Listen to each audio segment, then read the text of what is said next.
Today, it is my privilege to introduce to you both the books of 1st and 2nd Samuel. Originally in the Hebrew canon, 1st and 2nd Samuel are also one book. But when the Greek translators, the Septuagint, translated the book, they translated into the two books, 1st and 2nd Samuel.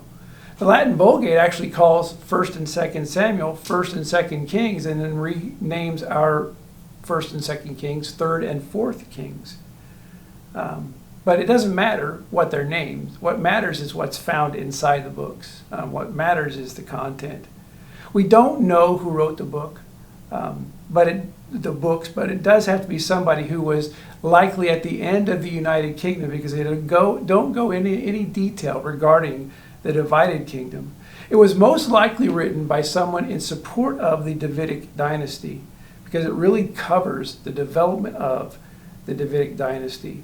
The books of 1st and 2nd Samuel cover from 1105 BC to 971 BC, about 140 years. So there's actually a really short time period in these first books of 1st and 2nd Samuel. 1st Samuel serves as a really transitional book from a theocracy in Judges to a monarchy in 1st and 2nd Samuel, and actually throughout the rest of history. From a loose confederacy of 12 tribes living on their own and really going after each other. As you read Judges, you should have seen how divided the nation was. So it moves from that divided, loose confederacy to a single nation with a federal head, that federal head being David. This is a very important book, the book of 1st Samuel especially, very important book in our understanding of the flow of redemptive history. Again, we don't know who it was written by. We don't know the name of who wrote it, but it was always given canonicity in the Hebrew text. It was always included in the Hebrew text, and the text that Jesus used would have included 1st and 2nd Samuel, most likely as 1st and 2nd Samuel, because he was reading from the Greek Septuagint. I would just offer one bit of caution, and that is this: do not read 1st Samuel and 2nd Samuel as a chronological history. If you do that, you're going to get confused, because there's a time when Saul is going to have been introduced to David, and then later on it's going to ask, who is this guy? Who is this David? We need to understand this is a series of scenes that are going to show the rise of David in his kingliness and in his ascension to the throne. And really it's going to be a show of how good David is in comparison with how much of a failure Saul was. So really, again, what it's doing is it's trying to show the rise of the Davidic kingdom and the Davidic dynasty, and set up for us then 2nd Samuel, in which David is the only real player in 2nd Samuel, and really going to talk about his kingship. And there's a really good promise made to David in 2 Samuel 7, but we'll talk about that when we introduce 2 Samuel. 1 Samuel has three main characters: Samuel, who is the last judge; Saul, who is the first king; and David, who is the federal head over all of Israel.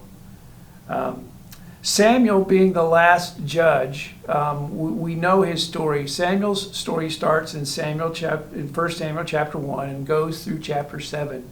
And really what it talks about as we go to Samuel is it shows us his miraculous birth and his definite, clear call and his leadership as judge.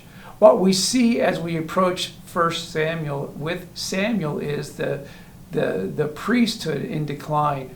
We see Israel not doing well as a nation. We see the struggle of Israel under the judges, and really their own recognition of that as they call for a king so they can be like the nations around them. We know that Samuel is not too happy about the call for a king, because really he takes it as I believe he takes it as a slap to his own face, a slap to his face as far as his leadership goes. And really the tragic thing here is that while Samuel recognized the failure of Eli's sons, He wasn't enough of a father to train his own sons in the way of righteousness. And his own sons failed miserably as well. And I think that's why Israel was asking for a king. It's because they recognized who Samuel's sons were. And they did not want them to reign or rule over them. And so there's a transition away from the priesthood being what ruled Israel to rather being the kingship being what rules Israel. And so really Samuel starts off being just this incredible story of God's blessing to a woman called Hannah, and ends up being a story of failure, I believe. While Samuel was a great success as a leader, he was a failure as a father and set up really the call, I believe, the call for a king. The second major player in the book of Samuel, 1 Samuel, is the king Saul. He's the first king in chapters 8 through 15. And he is a kingly looking guy. He is a guy who we're told stood head and shoulders above everybody else. And if you're going to pick a guy to be king, Saul's the guy you would pick. He's the guy who you would pick to play a king in a Hollywood movie. He's the one who was handsome. He's the one who was rugged. He's the one who was really the choice that everybody would make. And he was a kingly looking king. Unfortunately, he was not a kingly king. He was a failure as a king. His rise to the kingship is given to us in the early parts of chapter 8. And just after he's made king, we see his failure. Failure after failure after failure. Nothing really that Saul did is listed as good. Everything Saul did from his very first attempt at sacrifice was a miserable failure. And finally in Saul's failure, you're going to see that the kingship is taken away and the spirit is removed from him, which leads to a discussion of the relationship of the Holy Spirit to Old Testament believers and what it was with us as a church today. I'll let you see the difference. Jesus actually defines it as a with you rather than in you relationship. And the Spirit was given to Saul for a specific purpose, for a specific time. But we're told the Spirit was taken away from Saul and given to another. And then the last character, human character in the book, is David. We have David's unlikely choice to be king. While Saul was a very kingly king, David was a very unkingly king. In fact, Jesse has 7 sons, and David is the last of those 7 sons, and every other son is paraded before Samuel, and God says no to any of those. And then we have a verse that everyone knows: don't look on the outside, because God doesn't look at the outward appearance, but he looks on the heart. That is all surrounding the choice of David as king. And finally, Samuel has to ask, do you have any other sons? And Jesse is so sure that it can't be David that he says, I have one, but it can't be him. He's out tending the sheep, so I'll bring him in. And then David is the one who is chosen as king. He's a very unlikely choice. But as we see David, we see his ascension to the throne. We see his relationship with Saul, which is going to take us from basically chapter 16 all the way to chapter 31, because David, in 1 Samuel, David never becomes king of the nation.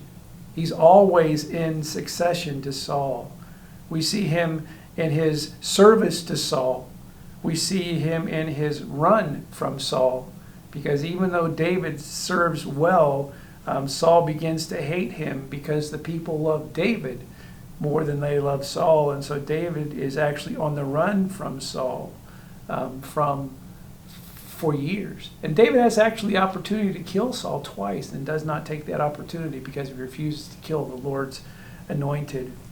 We also see David's remarkable response to the death of Saul. Rather than rejoice at Saul's death, David responds in sorrow at Saul's death and in honor to the king.